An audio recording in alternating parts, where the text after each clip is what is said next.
Chioma's scream echoed to the elegant restaurant as Ibuka's fists closed around her hair, yanking her head back with brutal force. The crystal wine glasses on their anniversary table shattered as she was pulled from her seat, her hands instinctively reaching up to protect her scalp. "Ibuka, please!" she sobbed, but he wasn't listening. He dragged her across the polished floor of terra culture, her designer heels scraping against the wood, her body twisted at an unnatural angle. Around them, Lagos's elite sat frozen in shock, forks suspended midair, conversations dying in their throats. "You think you can embarrass me?" Ibuka's voice was a roar that filled every corner of the restaurant. In public, Chioma's fingers clawed at his wrist, trying to relieve the pressure, trying to make him let go. Tears streamed down her carefully made-up face, the face that had taken her an hour to perfect, covering the fading bruises from last week. A woman screamed. Chairs scraped. Someone shouted, "Stop! Somebody stop him!" But Ibuka kept pulling, kept dragging, his handsome face twisted into something monstrous. This was the man she'd married 7 years ago, the successful investment banker, the charming gentleman who'd swept her off her feet. And this was their anniversary dinner. Phones appeared, cameras recording.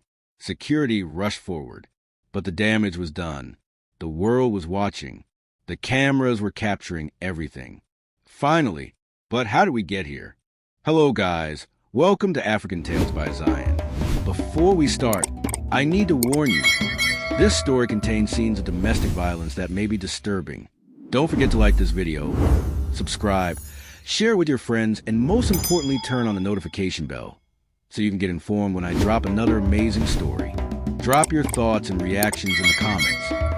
Do you know someone in an abusive relationship? What would you tell them after hearing this story? Let's go to where it all started.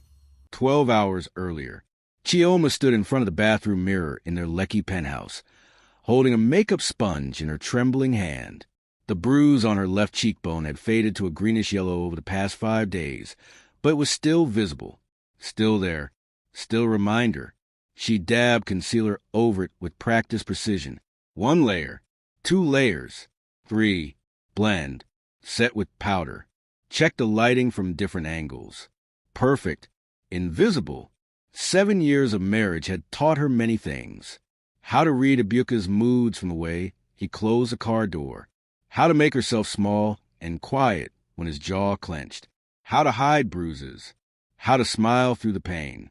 Today was their 7th wedding anniversary, and Ibuka had made reservations at Terra Culture, one of Lagos's most prestigious restaurants. A public celebration. He'd even posted about it on Instagram that morning. 7 years with my beautiful queen. Taking her somewhere special tonight. #blessed, #marriage goals. The comments had flooded, and "You guys are so perfect together." Relationship goals. God, when... If only they knew.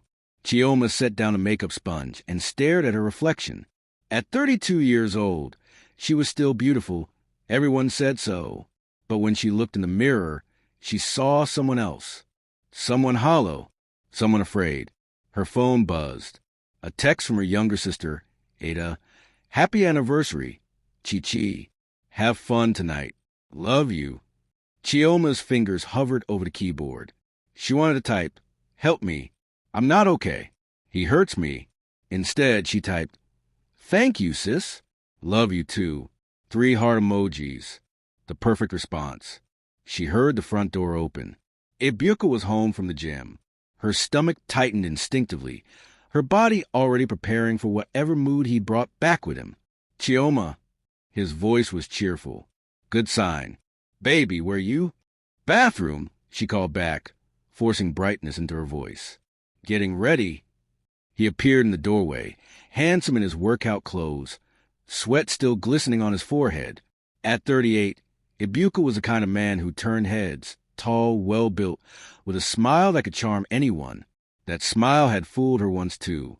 "Look at you," he said, wrapping his arms around her waist from behind.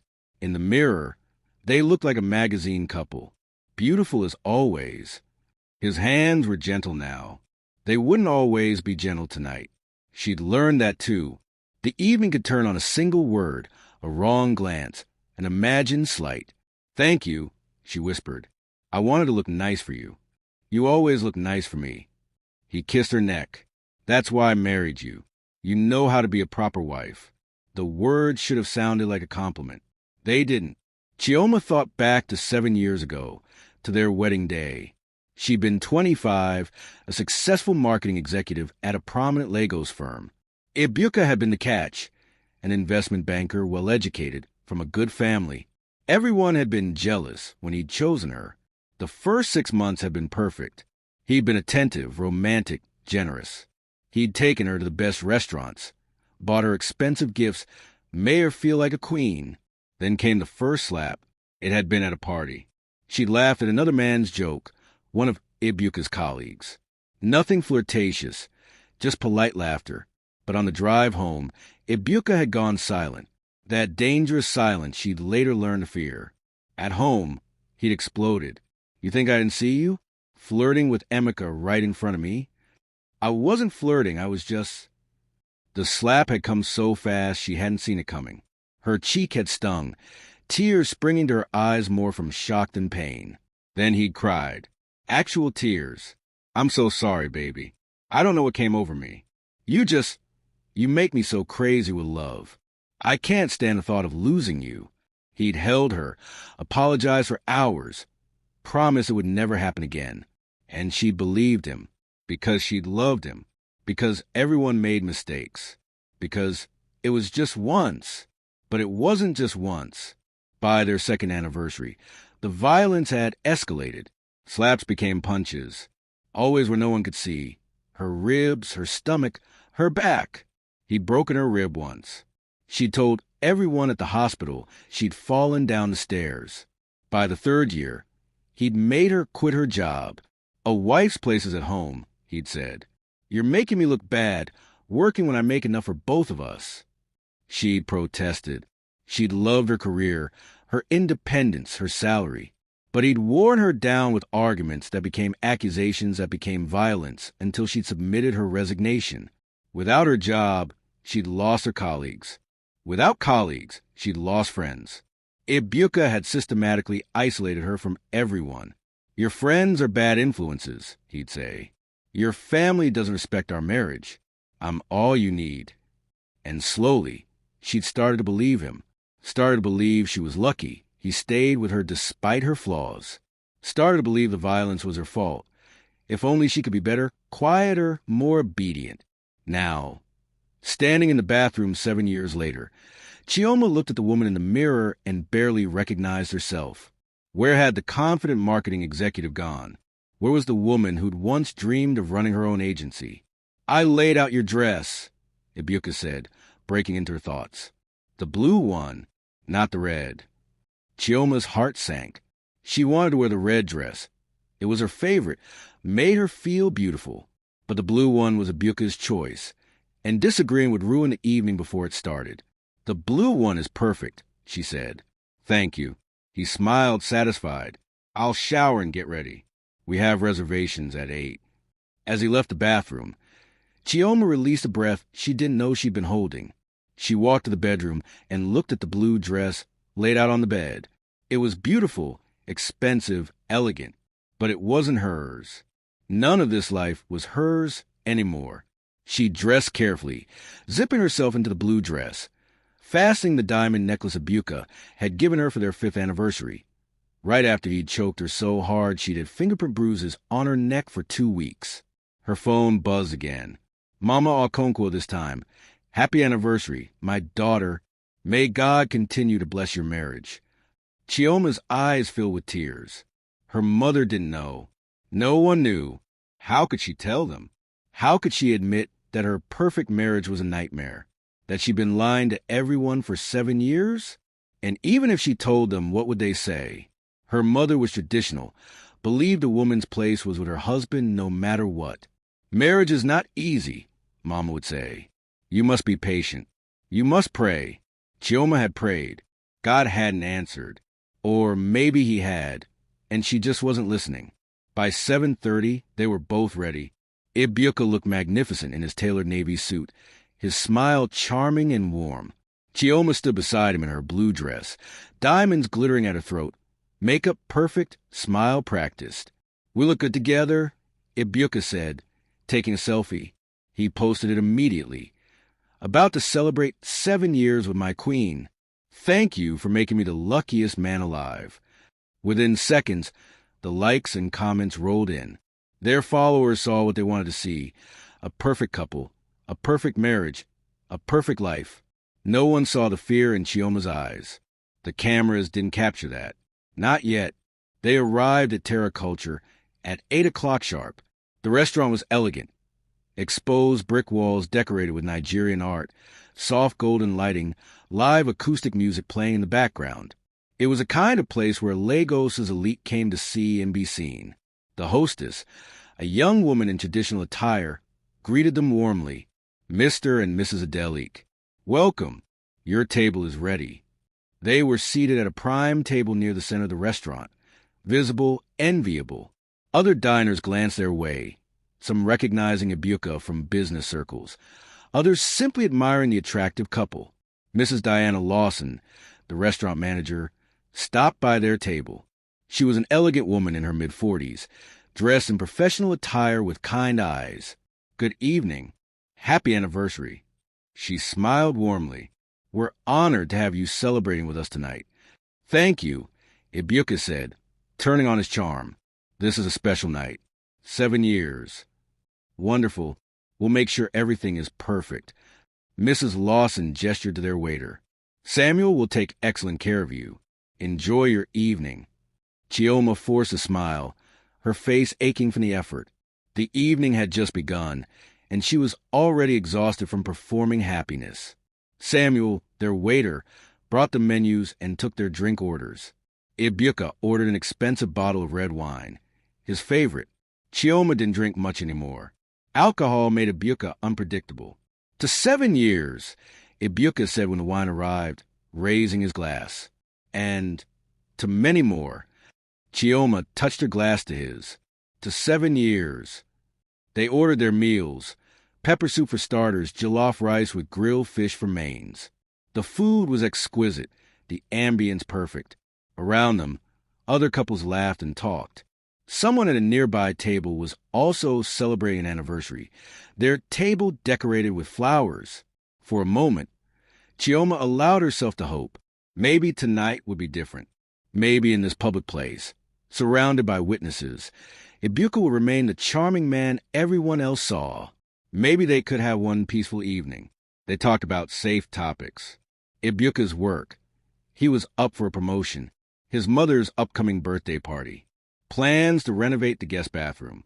Surface-level conversation that required no real thought, no real connection. Chioma relaxed slightly. The wine warming her, the food delicious. She even laughed at one of Ibuka's stories about his colleague. A genuine laugh. That's when Samuel, their waiter, approached with their main courses. He was a young man, probably in his mid-20s, professional and polite. As he set down Chioma's plate, someone at the table behind them stood up, suddenly bumping into Samuel. Samuel stumbled, his arm knocking against the back of Chioma's chair. "Oh, I'm so sorry, madam." Samuel's face flushed with embarrassment. "Are you all right?" Chioma turned to him, ready to reassure him. "It's fine, no problem at all." She smiled, just a polite, automatic smile. The kind you give to service staff when they apologize for something that wasn't even their fault. But she felt Ibuka's energy shift immediately. His jaw clenched. His hand tightened around his wine glass. The air at their table changed, became charged with danger. Chioma's stomach dropped. "No, not here. Please, not here." "It's really okay," she said quickly to Samuel, trying to defuse whatever was building. "No harm done." Samuel nodded, still apologetic, and moved away to serve another table. Chioma turned back to Ibuka. His eyes were fixed on her, dark and angry. "Ibuka," she started. "You smiled at him." His voice was low, controlled, the most dangerous voice. "What?" "No, I was just being polite." "You smiled at him, like you were flirting, embarrassing me, in public."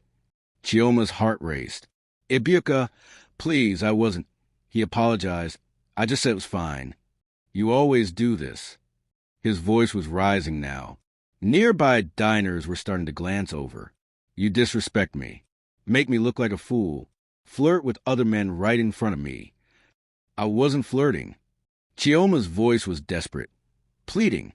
Ibuka, please, not here. Not tonight. But she recognized the look in his eyes. She'd seen it dozens of times before. The rage that no amount of pleading could stop.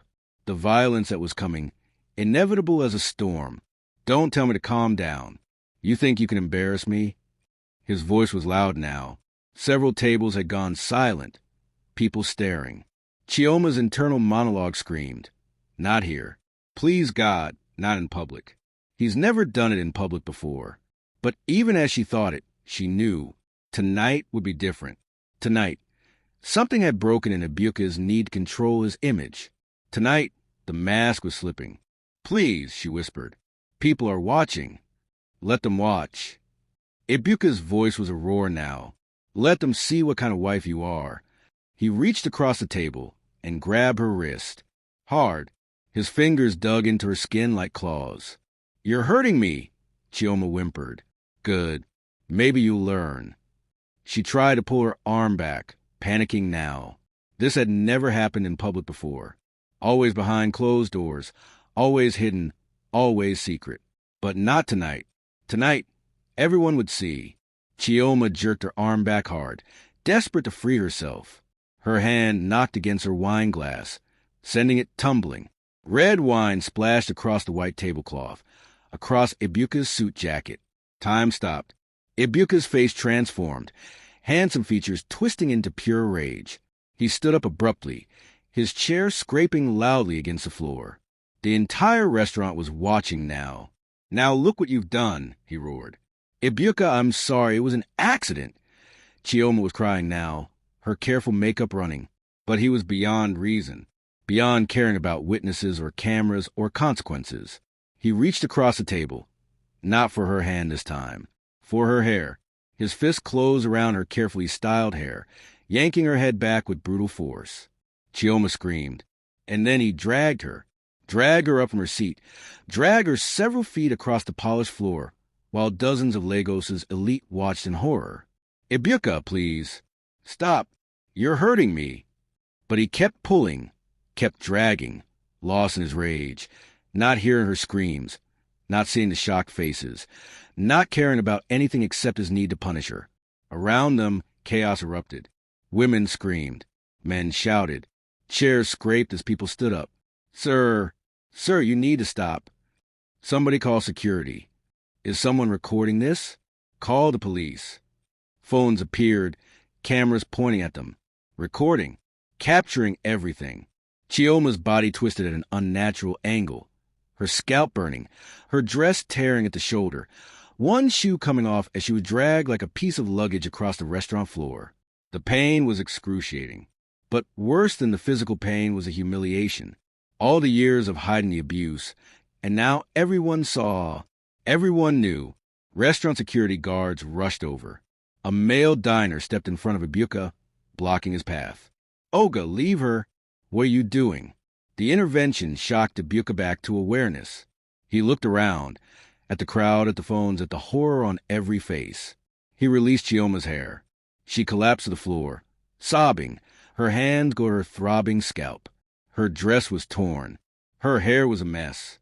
Her makeup was ruined. And everyone had seen. Finally, Ibuka stood over her, breathing hard, slowly realizing what he'd done, where he'd done it, who had witnessed it. This is a private matter, he said, trying to regain composure, trying to salvage his image. My wife was being disrespectful. There's no private matter when you're assaulting someone in public, a woman said sharply. Mrs. Diana Lawson pushed through the crowd and knelt beside Chioma. Madam, are you all right? Do you need medical attention? Chioma couldn't speak, couldn't breathe. Her throat was raw from screaming. Her scalp throbbed. Her wrist ached where he'd grabbed her earlier. But most of all, she felt exposed. 7 years of secrets shattered in 5 minutes. I'm calling the police, Mrs. Lawson said firmly. That's not necessary, Ibuka said. using his reasonable voice now, the one that usually convinced people he was a victim. This is a misunderstanding. We're leaving. Come, Chioma. He extended his hand to her. The old Chioma would take it, would go home with him, would endure what came next behind closed doors, would tell everyone tomorrow it was all a misunderstanding, that she'd overreacted, that they'd worked it out. But something broke in this moment. Something fundamental shifted. All those people watching, all those cameras recording. For the first time in 7 years, there was proof. There were witnesses. For the first time, she wasn't alone with the secret. No, she whispered. What? Ibuka's face darkened. No. Louder now. Stronger. I'm not going with you. The word hung in the air, the most defiant thing she'd said to him in 7 years. Mrs. Lawson stepped between them. The police are on their way. Sir, I need you to wait in the office. Other diners gathered around Chioma protectively, a human wall between her and her husband. Ibuka realized he'd lost control of the narrative. His carefully constructed image was crumbling. Everyone had seen what he really was. You will regret this, Chioma, he said quietly, but loud enough for her to hear. A threat, a promise of retribution. She knew that look, knew what awaited her when he got out of police custody, knew how much worse the violence would be because she'd embarrassed him publicly. But for the first time in 7 years, she wasn't facing alone. Sir, the police are here, a security guard announced. 2 police officers entered the restaurant. 1 male, 1 female. Both in uniform, both professional. The female officer approached, her sharp eyes taking in the scene. Chioma on the floor, dress torn, hair disheveled, surrounded by concerned witnesses. Ibuka standing apart, trying to look innocent. I'm Officer Bizi Adeyemi, the female officer said. Someone called about an assault. Multiple people started talking at once, all trying to tell the story. Officer Adeyemi raised her hand for silence. I need to speak with the victim first. She knelt beside Chioma. Madam, are you injured? Do you need medical attention? Chioma opened her mouth, but no words came out. Her mind was spinning. This was really happening. The police were here, in front of everyone. 7 years of lies were over. Oh my God, did you see that? He just dragged his wife by her hair across a restaurant floor. On their anniversary. If you're shocked and angry right now, smash that like button. Subscribe to African Tales by Zion because the next chapter shows what happens when the police arrive and Chioma has to make the biggest decision of her life. Comment below, should she press charges? Can she really leave him after 7 years? Hit that notification bell. This story is about to get intense. Mrs. Diana Lawson stepped between Chioma and Ibuka, her voice calm but firm. Sir, I need you to wait in the office. The police have been called. The police? Ibuka's voice rose with indignation. This is ridiculous. This is a marital issue, not a criminal matter. You assaulted your wife in my restaurant in front of 50 witnesses, Mrs. Lawson said steadily. It absolutely is a criminal matter. Around them, other diners had formed a protective circle around Chioma. An older woman offered her a pashmina to cover her torn dress. A man retrieved her missing shoe. Another woman was already on her phone, speaking rapidly to emergency services. Chioma stood in the center of it all, trembling uncontrollably. Her scalp burned where Ibuka had yanked her hair. Her wrist throbbed where he grabbed her. But worse than the physical pain was the exposure, the complete and total exposure to the lies she'd been living. Chioma, don't do this, Ibuka said, his voice shifting to the pleading tone she knew so well. The one that came after the violence. The one that had made her stay for 7 years. Baby, you know I didn't mean it. You know I love you. Don't embarrass us like this. Embarrass us. Even now, he was thinking about image, about reputation, about what people would say. I think you've done enough embarrassing for both of you, said the man who'd intervened earlier. He was tall, well-dressed, with an air of authority. I'm a lawyer, and I saw everything. If this woman wants to press charges, I'll be her witness. Me too, said a woman in elegant traditional attire. I recorded the whole thing on my phone.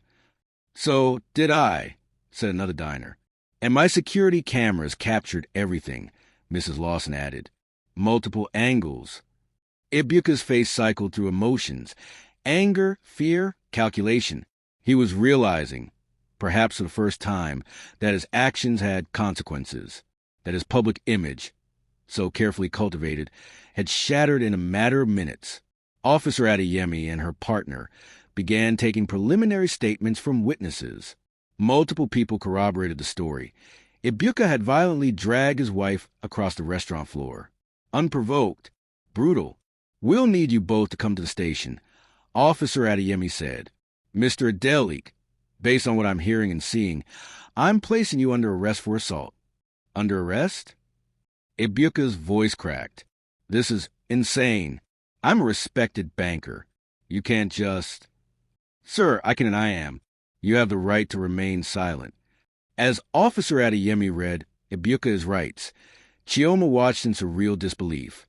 This was really happening. Her husband was being arrested, in public, in front of everyone. Part of her felt vindicated. Part of her felt terrified, because she knew what would happen when he got out. She knew how much worse the violence would be. "Madam," Officer Adeyemi said gently, turning to Chioma. "Do you have someone you can call? Family? A friend? You shouldn't be alone right now." Chioma's first thought was her sister. "Ada, I need Ada." Mrs. Lawson pulled out her phone. "Give me her number. I'll call her." With trembling hands, Chioma unlocked her phone. Ibuka controlled even her phone passcode, but she'd memorized Ada's number. Mrs. Lawson stepped away to make the call. Paramedics arrived and began examining Chioma.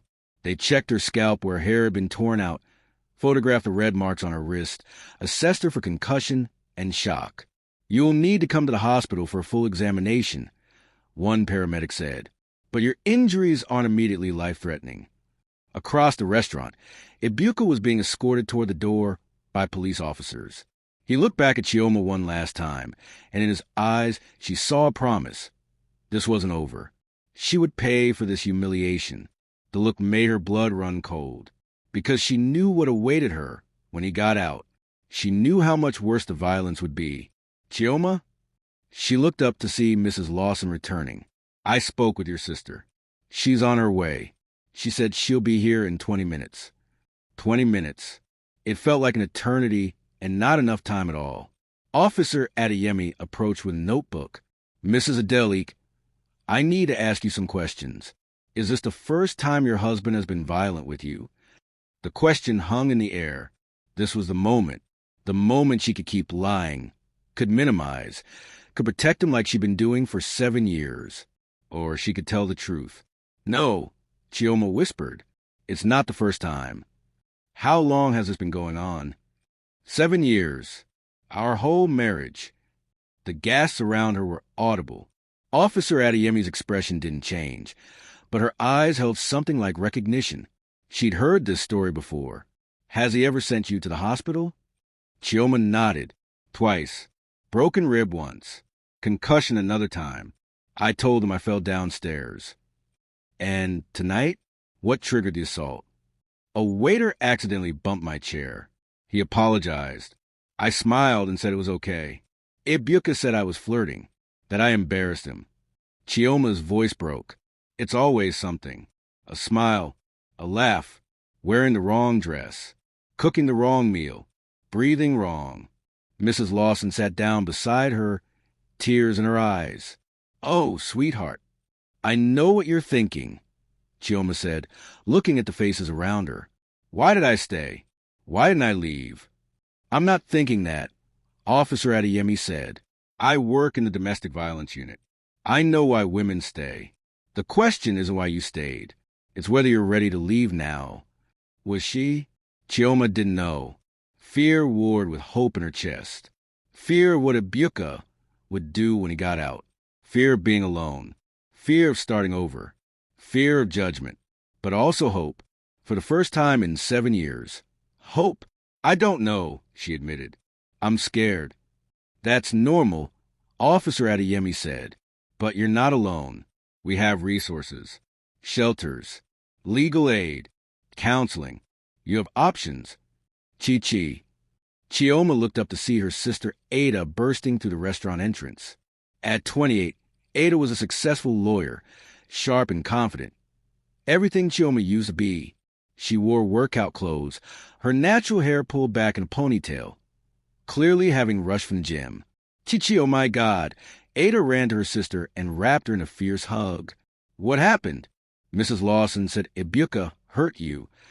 Chioma broke down completely in her sister's arms. 7 years of held-back tears, 7 years of suppressed screams, 7 years of silent suffering. It all came pouring out in great, racking sobs. He dragged me, Chioma gasped between sobs, by my hair, in front of everyone. He dragged me across the floor. Ada pulled back, her face stricken. He what? Ma'am, are you the sister? Officer Adeyemi asked. Yes, Ada Okonkwo. I'm a lawyer. Ada's professional training kicked in even as her eyes remained on her sister. What's the situation? Officer Adeyemi explained. The assault, the witnesses, the video evidence, Ibuka's arrest. Ada's face went from shock to fury, to fierce determination. 7 years, she said quietly, looking at Chioma. I knew something was wrong. I suspected. But you always said everything was fine.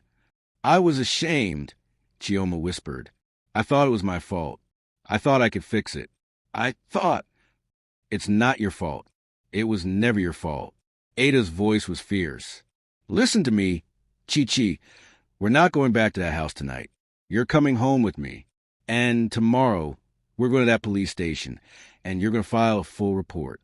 He'll be so angry. He's in custody right now. And when he gets out, there will be a restraining order. Ada turned to Officer Adeyemi. That can be arranged, right? Absolutely. Mrs. Adelik, you can file for an emergency protective order. It will prevent your husband from coming near you.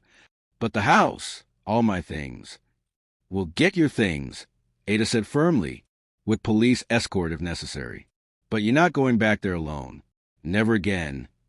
Chioma looked at her sister, then at Officer Adeyemi, then at Mrs. Lawson, and all the strangers who had witnessed her humiliation but had also protected her, defended her, believed her.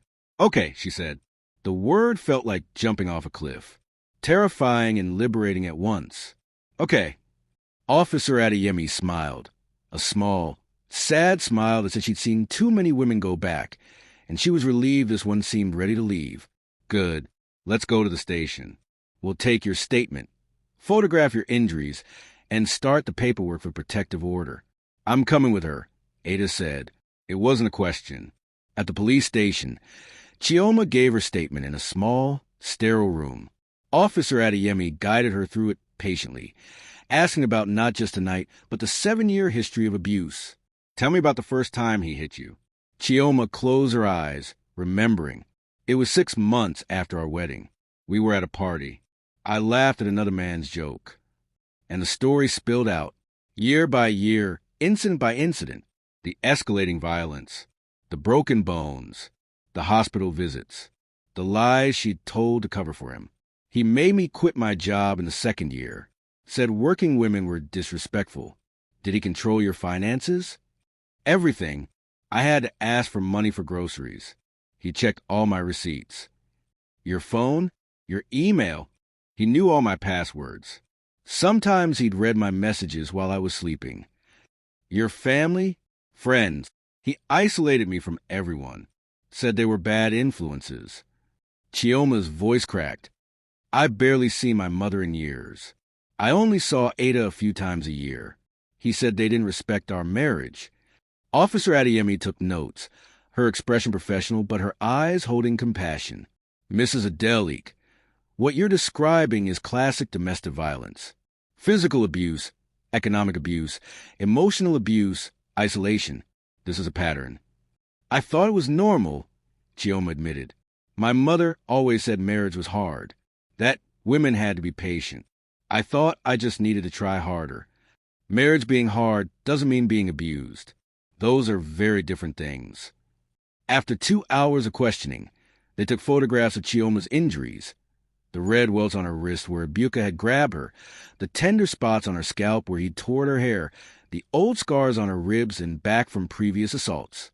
These scars, Officer Adeyemi said carefully. How old are they? Different ages.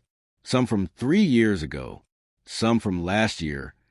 We'll need your medical records. From all the times you went to the hospital. Ada, who'd been sitting quietly in the corner, spoke up. I can request those. As her lawyer and her sister. You're representing your sister? Officer Adeyemi asked. Absolutely. Pro bono. And if I need to bring in someone from a firm that specializes in domestic violence cases, I will. My sister is getting the best legal representation possible. Chioma looked at her younger sister with wonder. When had Ada become so fierce? So confident? Had she always been this way? And Chioma had just been too beaten down to notice? By midnight, they left the police station. Ibuka had been processed and was being held overnight. Tomorrow there would be a bail hearing, but Officer Adeyemi assured them the charges were serious enough that bail would come with conditions, including staying away from Chioma. He'll make bail though, right? Chioma asked anxiously as they drove to Ada's apartment in Ikoyi. Probably, Ada said honestly. He has money and connections, but he'll have a restraining order. If he comes near you, he goes back to jail. A piece of paper won't stop him if he's angry enough. Then we make sure you're somewhere he can't find you. My apartment, a shelter, wherever you feel safe. They arrived at Ada's building, a modern high-rise with security at the gate. Ada punched in her code and led Chioma upstairs to her 2-bedroom apartment. You can stay here as long as you need, Ada said, showing Chioma the guest room. There's a lock on this door if you need it. You're safe here, I promise. Chioma looked around the simple guest room. Single bed, small dresser, desk by the window. It was nothing like the luxury penthouse she shared with Ibuka, but it felt safer than anywhere she'd been in 7 years. Thank you, she whispered. Ada hugged her tightly. I'm sorry I didn't push harder. I suspected something was wrong, but I told myself it wasn't my business. I should have. You couldn't have known. I was so good at hiding it. Too good. Ada pulled back, holding Chioma's shoulders. No more hiding, Chi-Chi. No more lies. Tomorrow we start fighting back. After Ada left her alone, Chioma sat on the edge of the guest bed, still wearing the torn blue dress. She pulled out her phone. Ibuka would be furious when he discovered she'd kept it, and opened social media. The videos were everywhere. Twitter, Instagram, Facebook, multiple angles of her being dragged across terror culture. The hashtag Justice for Chioma was already trending. Comments flooded in. This is heartbreaking. How long has this been happening? Every woman needs to see this. Leave before it's too late. I hope she presses charges. He needs to be in prison.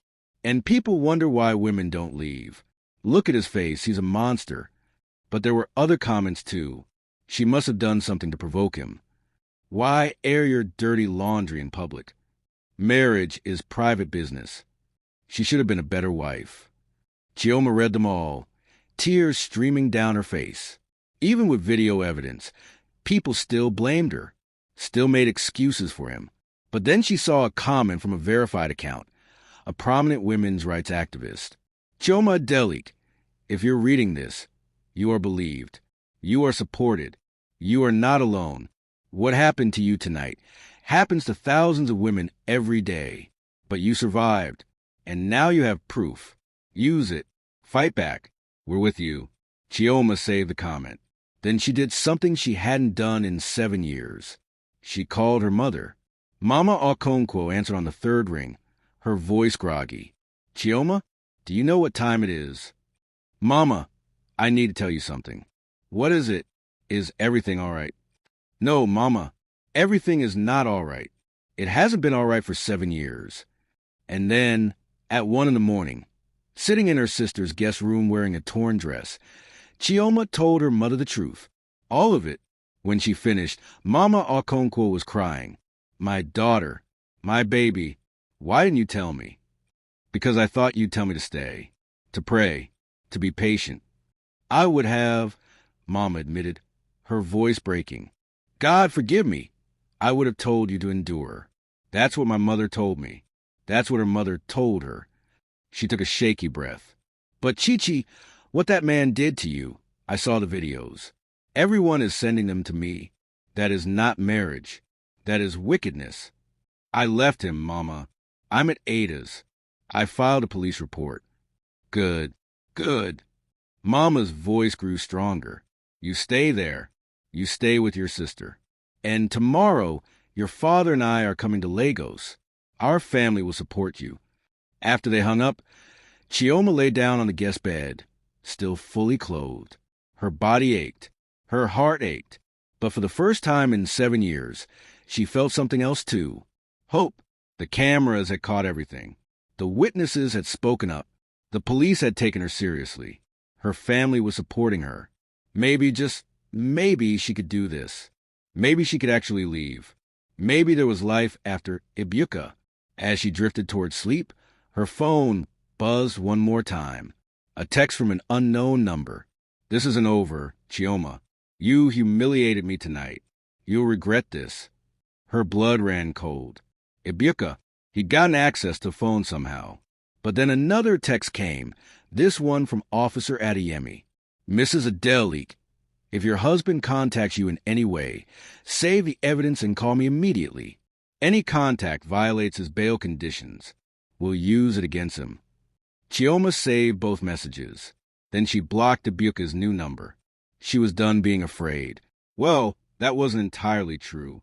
She was still afraid. Terrified, actually. But she was also done being silent. Wait, so the police arrested him, but he's already threatening her from custody. And now the whole internet has seen the videos. If your heart is pounding right now, smash that like button. Subscribe to African Tales by Zion because the next chapter reveals Chioma's full story. 7 years of hidden abuse is about to be exposed. Comment below. Do you think he'll actually face consequences? Or will he get away with it like so many abusers do? Hit that notification bell.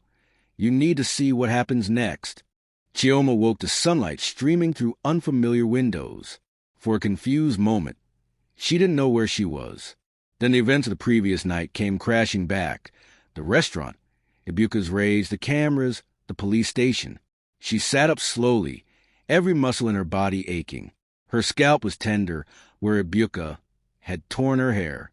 Her wrist was bruised purple where he'd grabbed her. But it was emotional wounds that hurt most. The humiliation, the exposure, the fear. There was a soft knock on the door.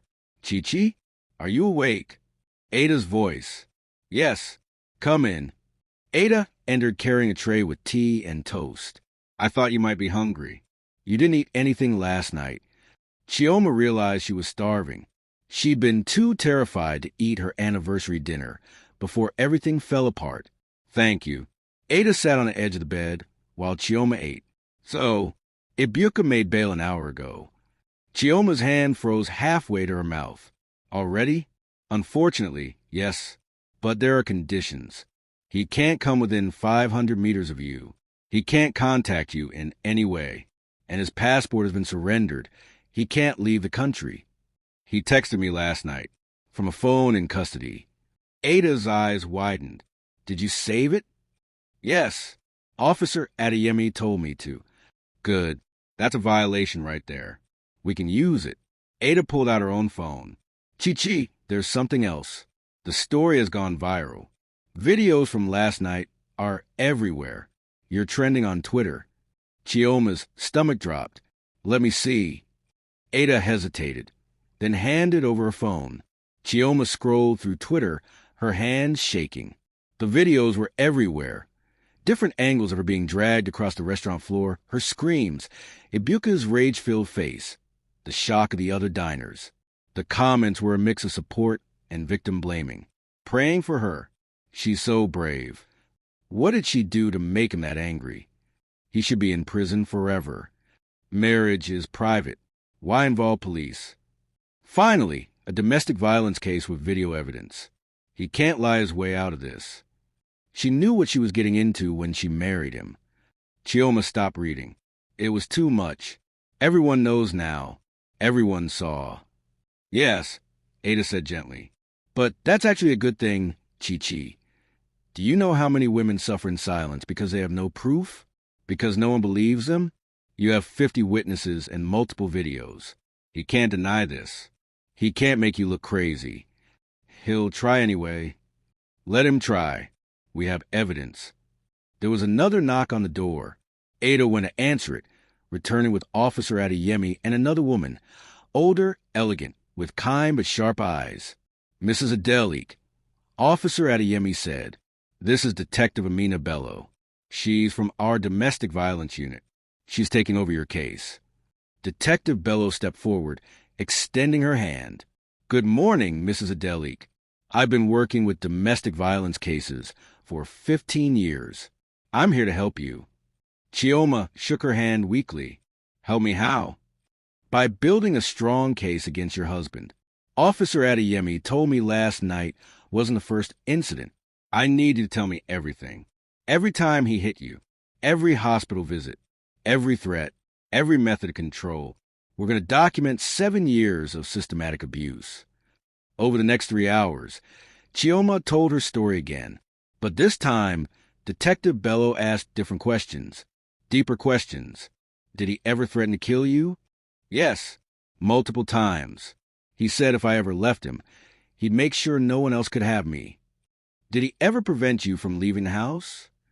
"He took my car keys once when I wanted to visit my mother. Said I was being disrespectful by choosing my family over him." "Did he ever force you to have sex when you didn't want to?" Chioma's eyes filled with tears. This was the part she'd never told anyone. "Yes." Ada, sitting beside her, grabbed her hand.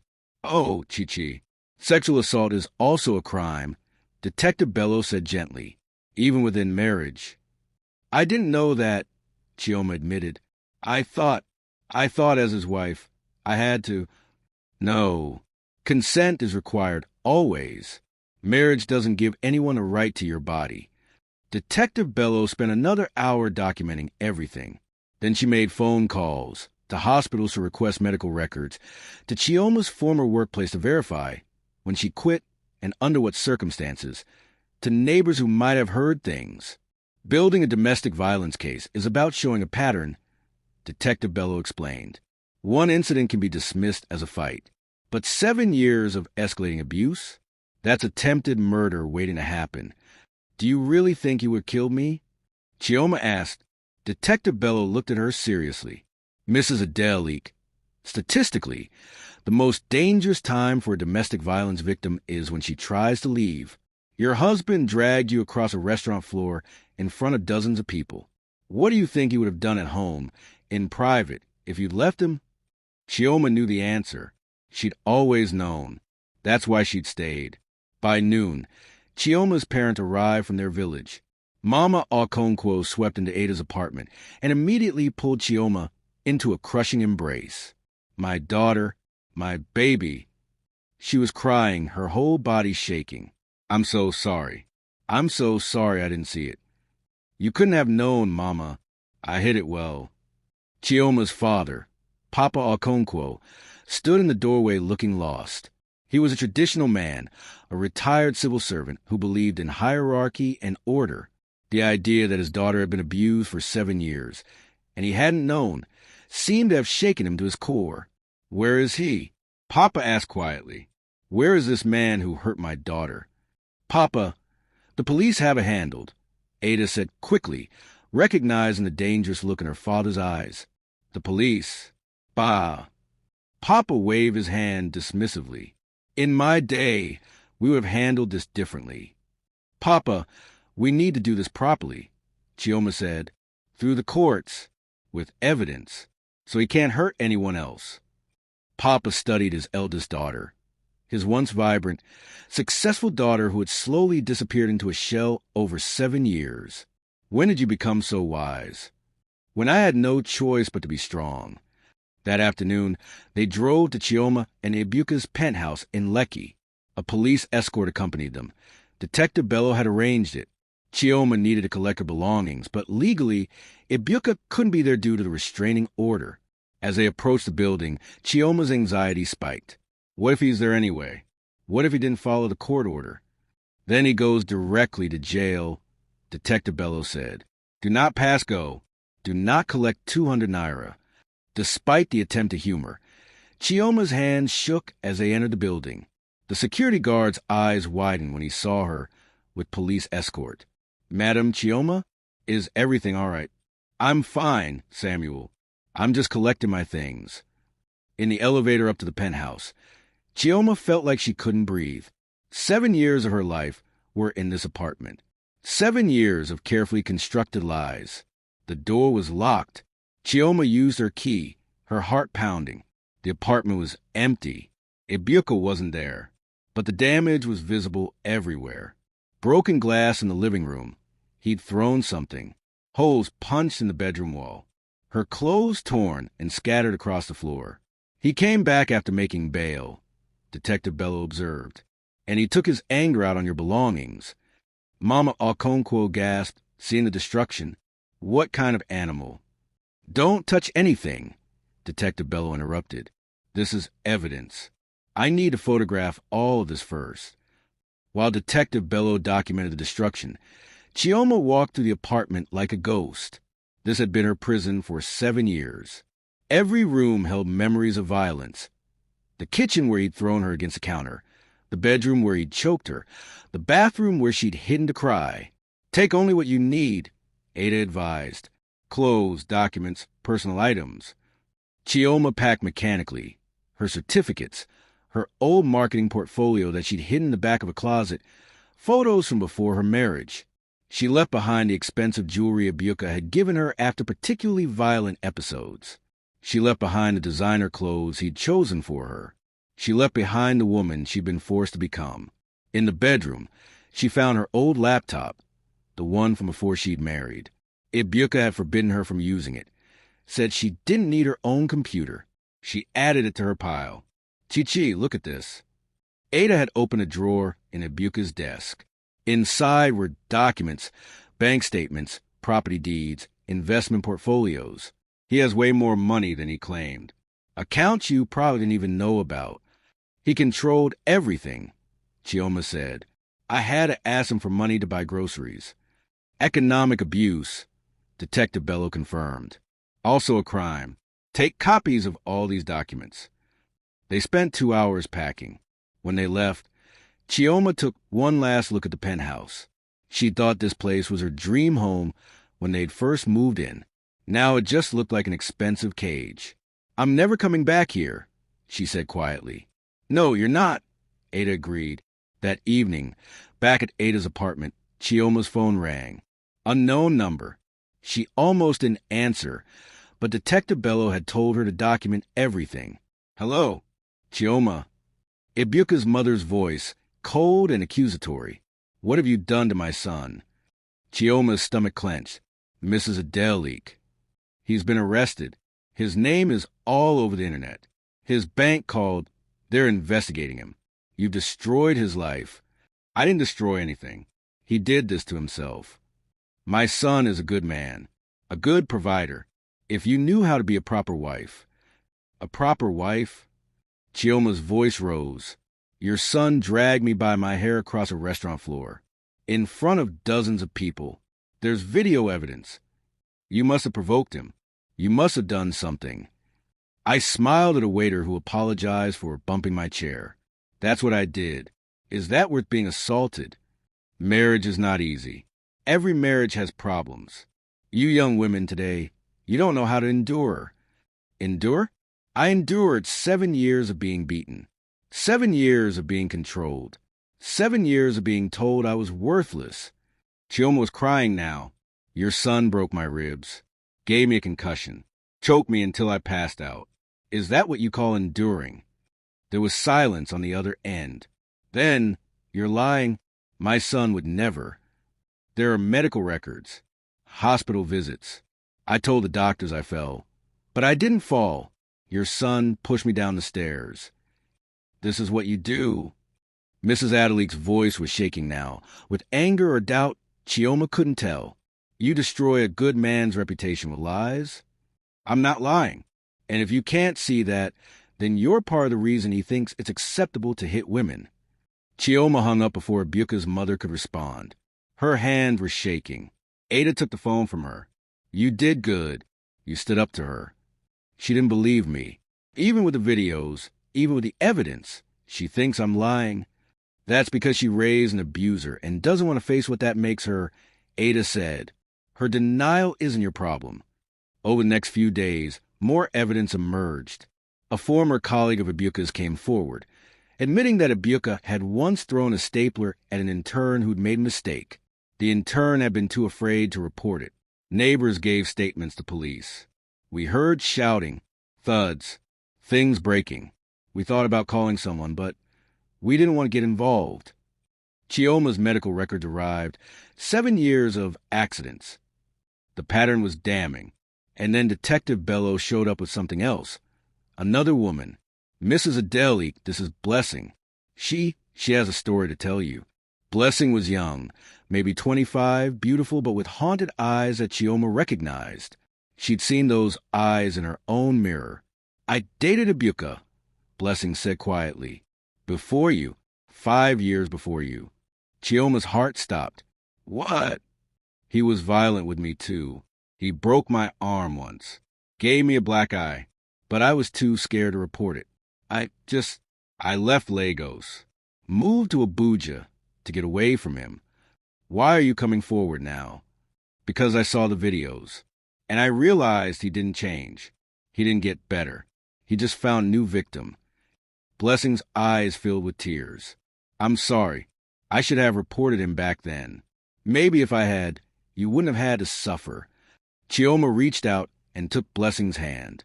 It's not your fault. I know why you didn't report it. I lived it for 7 years. Will you testify? Detective Bello asked Blessing. If this goes to trial? Yes, I'll testify. I'll tell them everything he did to me. After Blessing left, Chioma sat in stunned silence. He did this before me, and he'll do it after me if we don't stop him. Then we stop him, Ada said firmly. We build the strongest case possible. We make sure he faces real consequences. That night, a women's rights organization reached out to Chioma. They wanted to help. Legal support, counseling, a platform to share her story if she wanted. You become a symbol, the organization's founder explained over phone. Women all over Nigeria are coming forward with their own stories because of you. They're saying, if Chioma can speak up, maybe I can too. I didn't want to be a symbol. I just wanted justice. Sometimes we don't choose the battles we fight. They choose us. But you have a choice now. You can use this platform to help other women, or you can stay silent. Either choice is valid. Chioma thought about Blessing, about all the women suffering in silence right now, living the nightmare she'd lived. I'll think about it, she said. 2 weeks after the restaurant incident, Ibuka's bank released a statement. Ibuka Adeli has been placed on administrative leave pending an internal investigation into allegations of workplace misconduct and criminal charges. His professional reputation was crumbling, but Chioma knew he'd blame her for that too. Knew he'd want revenge. She was right. The threatening messages continued, always from different numbers, always untraceable. You destroyed my life. You'll pay for this. You can't hide forever. Detective Bello collected each one as evidence. He's digging his own grave. Every message is another violation, another charge. But the messages still terrified Chioma. She stopped going outside unless absolutely necessary. Jumped at every sound. Couldn't sleep without nightmares. Ada convinced her to see a therapist. Dr. Sarah Adeola specialized in trauma and domestic violence. What you're experiencing is PTSD, Dr. Adeola explained in her first session. Post-traumatic stress disorder. 7 years of abuse has literally changed your brain chemistry. The hypervigilance, the nightmares, the panic attacks. These are normal responses to trauma. Will I ever feel normal again? You'll feel different. And with time and therapy, you'll heal. But healing isn't linear. Some days will be harder than others. The sessions helped. Slowly, Chioma began to understand that what had happened to her wasn't her fault, that she wasn't weak for staying, that survival had required immense strength. 3 weeks after the restaurant incident, Detective Bello called with news. The prosecutor has reviewed all the evidence. They're moving forward with multiple charges: assault, aggravated assault, battery, criminal threatening, violation of protective orders. What does that mean? It means a convicted. Ibuka is looking at serious prison time. Minimum 2 years, possibly 5. Chioma felt something unfamiliar, hope mixed with vindication. He's really going to face consequences. He's really going to face consequences. The evidence is overwhelming. And with Blessing's testimony about his pattern of abuse, Mrs. Adelik, we have a strong case. That night, Chioma sat down and wrote. She wrote about the first time Ibuka hit her, about the years of escalating violence, about the isolation and control, about thinking she had no way out. And she wrote about the restaurant, about the moment everything changed. When she finished, she sent the essay to the women's rights organization. Publish it, she told them. If my story can help even one woman leave an abusive relationship, then what I went through means something. The essay went live the next day. He dragged me by the hair. One woman's journey from victim to survivor. It went viral within hours. Women shared it, adding their own stories in the comments. This is me. I'm living this right now. You gave me courage to leave. And Chioma realized her pain had purpose. Her survival mattered. Her voice could help others find theirs. She wasn't just a victim anymore. She was a survivor, and she was fighting back. No way. There was another woman before Chioma. Ibuka is a serial abuser, and now his bank dropped him too. If you're shocked by these revelations, smash that like button. Subscribe to African Tales by Zion because the next chapter shows the trial, and you won't believe Ibuka's defense strategy. Comment below. Do you think he'll actually go to prison? How many years should he get? Hit that notification bell. The courtroom drama is explosive. Our months after the restaurant incident, Chioma walked into Lagos High Court wearing a simple navy blue dress and white blouse. She'd gained back some of the weight she'd lost during her marriage. Her hair, which had been torn out in patches, had grown back. She looked healthier, stronger, but her hands still shook as she entered the courtroom. The room was packed. Media crews lined the walls. This trial had become a landmark case for domestic violence in Nigeria. Women's rights groups filled several rows, holding signs. Justice for Chioma, believe survivors end domestic violence. And in the front row of the defense side sat Ibuka. Chioma's breath caught when she saw him. He'd lost weight too, looked tired. Prison awaiting trial hadn't been kind to him. But when his eyes met hers across the courtroom, she saw the same cold rage she'd lived with for 7 years. He still blamed her, still thought he was the victim. Ada squeezed Chioma's hand. Don't look at him. Look at me. You're safe here. They took their seats in the front row of the prosecution side. Behind them, Mama and Papa Okonkwo sat with grim expressions. Behind them, women whose stories Chioma had inspired. Survivors who'd found the courage to leave their own abusive relationships after reading Chioma's essay. The judge entered. Justice Folarin Adeyemi, a stern-looking man in his 60s with a reputation for being fair but tough. Everyone rose. The court is now in session, the bailiff announced. The people versus Ibuka Adelik. The prosecutor stood, bar. Ngozi Okafor, a formidable woman in her 50s who'd built her career on protecting vulnerable people. She'd taken Chioma's case pro bono because, as she told Chioma, your case can change how Nigeria handles domestic violence. We need to win this. Bar. Okafor's opening statement was powerful. Your Honor, what you will see over the course of this trial is not a one-time incident of a man losing his temper.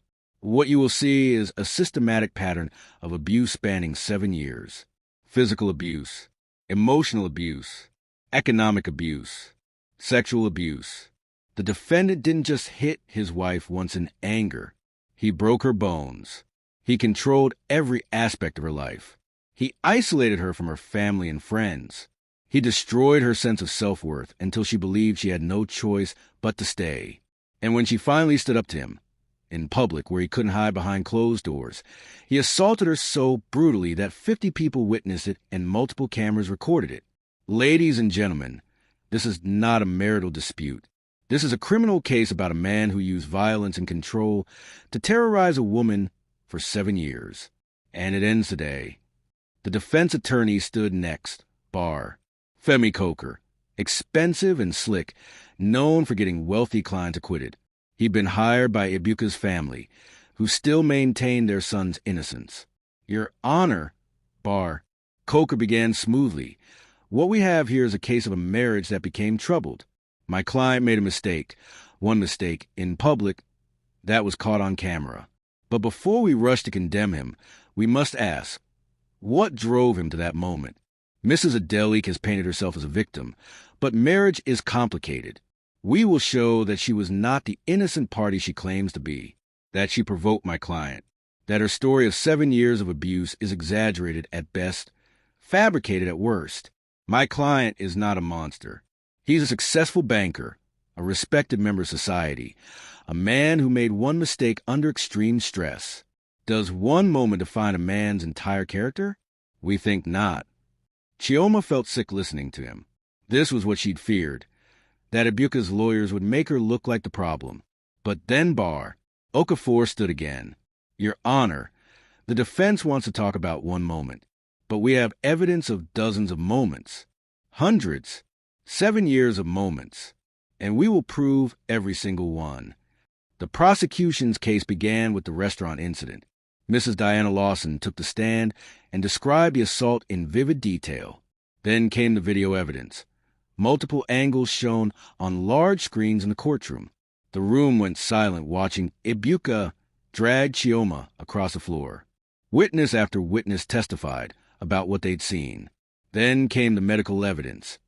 Doctors presenting Chioma's medical records showing 7 years of injuries. The pattern was undeniable. Blessing testified about Ibuka's abuse before he married Chioma. He broke my arm, gave me a black eye. I was too scared to report it. Finally, it was Chioma's turn to testify. She walked to the witness box on shaking legs. But once she was sworn in and bar, Okafor began questioning her. Something shifted. This was her moment. Her voice. Tell us about the first time your husband hit you. Chioma took a deep breath. It was 6 months after our wedding. We'd been at a party. I'd laughed at another man's joke. It was completely innocent. But Ibuka went silent on the drive home. When we got home, he slapped me across the face. For 2 hours, Chioma testified. She told him everything. The escalating violence, the broken bones, the control, the isolation. He made me believe it was my fault, she said. That if I was a better wife, he wouldn't have to hit me. I spent 7 years trying to be good enough, but I was never good enough, because it was never about me. It was about his need to control me. When Coker cross-examined her, trying to discredit her story, Chioma held firm. Mrs. Adelik, why didn't you leave sooner? People ask that like leaving is simple. Chioma said steadily. But leaving an abuser is the most dangerous time for a victim. I stayed because I was afraid he might kill me, because he'd isolated me from everyone who could help, because society tells women to endure. I stayed because I was surviving. The real question isn't why I stayed. The question is why he thought it was acceptable to hit me. The courtroom erupted in applause. The judge had to call for order. When Ibuka testified in his own defense, he tried to paint himself as a victim, but the evidence was overwhelming. And when Okafor cross-examined him, his composure cracked. You were abusive, and you used violence to control your wife for 7 years. She pushed my buttons. She knew how to make me angry. So, you're admitting you hit her when you're angry? Ibuka realized his mistake too late. That's not what I meant. But the jury had heard enough. After 3 days of trial, the jury deliberated for 4 hours. Has the jury reached a verdict? We have, Your Honor. In the matter of the People versus Ibuka Adelik, on all charges, we find the defendant guilty. Chioma collapsed in tears. Ada held her. Around them, women cheered. The judge sentenced Ibuka to 5 years in prison, plus mandatory therapy, compensation to Chioma, and a permanent restraining order. As guards led Ibuka away, he looked back at Chioma one last time. But this time, she wasn't afraid. She'd won. She'd survived. And he was finally facing consequences. Outside the courthouse, Chioma gave a brief statement to the media. Today is not just about me. It's about every woman who's been told to stay silent. Today we said abuse is a crime, not a private matter. I hope my case encourages other women to come forward. That night, there was a celebration. But Chioma knew the real work was just beginning, healing from 7 years of trauma. But she was free. Finally, completely free. Hold on. Guilty on all charges. 5 years in prison. If you're celebrating right now, smash that like button. Subscribe to African Tales by Zion because the final chapter shows Chioma's healing journey 2 years later. And you won't believe how her life has transformed. Comment below. Do you think 5 years is enough? What should happen to abusers? Hit that notification bell. The final chapter will inspire you. 2 years later, Chioma stood in front of a room full of women at a domestic violence survivors retreat. At 34, she looked nothing like the broken woman who'd been dragged across a restaurant floor. Her hair had grown back thick and healthy. Her eyes, once haunted, now held confidence and peace. Her smile, when it came, was genuine. "My name is Chioma Okonkwo," she began. She'd taken back her maiden name after the divorce was finalized. "And 2 years ago, I was nearly killed by my husband at our anniversary dinner." The women in the room leaned forward. They all had similar stories. Abuse, trauma, survival. That's why they were here. People ask me how I'm doing now, 2 years later. The truth is, healing from abuse isn't linear.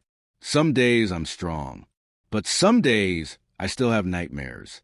Some days I struggle to trust anyone, and that's okay. That's normal. After the speech, women approached her, crying, thanking her, needing to be heard. "Your case gave me courage to leave. You saved my life." This had become Chioma's purpose, helping other survivors. She'd started the Chioma Okonkwo Foundation 6 months after the trial. In 2 years, they'd helped 387 women leave abusive situations. Her life had transformed in other ways, too. She'd rebuilt her marketing consultancy, started therapy to address her PTSD, reconnected with old friends. "I forgot how much I loved this work," she told Dr. Adeola during one session.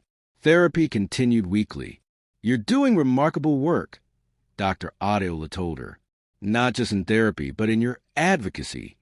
It feels purposeful, like my pain meant something." She'd also reconnected with her family. Mama Okonkwo, who'd once believed women should endure, had become an advocate herself. "I was wrong," Mama had said.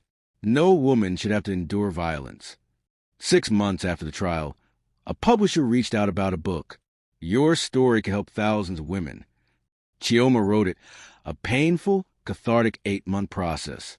Dragged into Freedom, My Journey from Victim to Survivor, became a bestseller and sparked national conversations about domestic violence. The book led to policy changes. Lawmakers cited Chioma's case when proposing new laws. Police departments revised their training. Hospitals implemented better screening. "You've changed the system," Bar Okafor told her. But the most meaningful change was in individual women's lives. The foundation received letters daily from survivors. One letter read, "My husband has been beating me for 12 years. I saw your videos 2 years ago, but I was too scared to leave. Last month, he broke my arm. I finally reported it. I'm staying at a shelter now. Thank you for showing me it was possible." Romantically, Chioma had been hesitant, but then she met Chidi at a business event. He was an architect, gentle and patient. "I need you to know, I'm a domestic violence survivor. I have PTSD. I need patience. Thank you for trusting me with that. I promise to be patient." He kept that promise. When he raised his voice once and she flinched, he immediately apologized. When he went to hug her and she tensed, he stepped back. "I'm learning your boundaries." That's what caring means. Their relationship developed slowly. No pressure, just steady trust building. "He's nothing like Ibuka," Chioma told Ada. "How do you know?" "Because when I say no, he stops. When I set a boundary, he respects it. He makes me feel safe." 18 months after the trial, Blessing reached out. "I'm starting a support group for women who survived abuse from serial abusers. Want to help? Chioma agreed. The group met monthly, providing collective healing. The documentary about her case aired on Nigerian television. It won awards and was used in schools to educate about domestic violence. 2 years and 3 months after the restaurant incident, Chioma did something she'd been building toward. She returned to Terra culture. Are you sure? Dr. Adeola had asked. I need to reclaim that space. She went with Ada and Chitty. Mrs. Lawson greeted them warmly. Chioma, I've been following your foundation's work. You're amazing. They sat at a different table, but being there without fear was healing. To reclaiming spaces, Ada toasted. On the 2-year anniversary of the incident, Chioma organized a survivors' march through Lagos. Hundreds walked with signs. I survived, believe survivors, and domestic violence. Politicians gave speeches. Police pledged better response. But the most powerful moment came when survivors shared their stories publicly. My name is Grace, and my husband abused me for 15 years. Chioma's case gave me courage to leave. One by one, women spoke. No more silence. That evening, sitting on her apartment balcony, Chioma reflected. 2 years ago, she'd been broken. Now she was a business owner, foundation director, author, advocate. Her phone rang. Chitty, I just wanted to check on you. I know today was intense. I'm okay. Actually, I'm more than okay. I'm happy. Yeah. For the first time in years, I'm genuinely happy. Later, she opened her laptop and began writing her next book, Healing Strategies for Survivors. She typed, Dear survivor reading this, I want you to know you will heal. Maybe not today, but slowly, painfully, beautifully, you will heal. The nightmares will become less frequent. The triggers will become manageable. The fear will transform into strength. You will laugh again, love again, trust again, live again. I know because I'm living proof. She saved the document. Then she slept peacefully through the night. No nightmares, no fear, just rest. The next morning, Chioma went for a run, stopped at her favorite cafe, and headed to the foundation office. There was work to do, women to help, lives to save. Ibuka had tried to silence her for 7 years. Now she would spend the rest of her life being heard. 3 more years until Ibuka's release. But Chioma didn't worry about that anymore. She'd built a life he couldn't touch. She'd surrounded herself with people who loved her, and if he violated the restraining order when he got out, she'd send him right back to prison. She was no longer afraid. One afternoon, a call came in. Is this the Chioma Foundation? Yes, this is Chioma speaking. My name is Jennifer. My boyfriend hit me yesterday. I saw your videos. I'm scared, but I want to leave. Can you help me? Yes, Jennifer. We can help you. Tell me where you are. As she coordinated Jennifer's rescue, Chioma realized this was her calling. This was what she'd survived for. Every woman they helped was justice. Every woman who left was victory. Every woman who reclaimed her life was proof that abusers don't win. That evening, Chioma attended therapy. You look good, Chioma. Really good. I feel good. We helped another woman leave today. How does it feel? Like I'm turning my pain into purpose. You matter. Your voice matters. Your survival matters. I know, Chioma said, and she meant it. I finally know. That night, Chitty came over. They cooked together, something Chioma enjoyed again after years of Ibuka criticizing every meal. You seem different lately, even more at peace. I think I'm finally accepting that I'm not broken. I'm healing. You were never broken. You were surviving. I know that now. She took his hand. Thank you for being patient, for making me feel safe. That's what love does. Love. The word didn't scare her anymore. I love you too, Chioma said, carefully, cautiously, but genuinely. Later, she stood on her balcony looking out at Lagos, the city where she'd suffered, survived, and thrived. Somewhere, Ibuka sat in prison. Somewhere, women were suffering. But also women were healing. Women were leaving. Women were speaking up. And Chioma was part of that change. She went back inside and sat at her laptop. Tomorrow brought meetings, interviews, counseling sessions. But tonight, she wrote to women still suffering. You are not alone. You are believed. You deserve safety. Leaving is hard, but staying is harder. And when you're ready, there are people waiting to help. I'm one of them. I survived. You can too. She saved the document. Tomorrow would bring more work, more challenges, more women needing help. But tonight, Chioma Okonkwo, survivor, advocate, warrior, rested. She had dragged herself from victim to victor, from silence to voice, from trapped to free, and she would spend the rest of her life helping other women do the same. The cameras had caught everything, but they'd only captured the beginning. The rest, the healing, the advocacy, the rebuilding, the thriving, that was up to her. And she chose freedom. She chose life. She chose herself. Every single day, she chose herself. And that made all the difference. The end. Wow! From being dragged across a restaurant floor to running a foundation that saved 387 women. From victim to best-selling author. If Chioma's transformation inspired you, smash that like button and subscribe to African Tales by Zion. Comment below, what would you say to someone in an abusive relationship? How did this story impact you? Share this story. It could literally save someone's life. And hit that notification bell, because we have more powerful African stories coming that you don't want to miss. Remember, if you or someone you know is experiencing domestic violence, speak up. You are not alone. You are believed. And there is hope.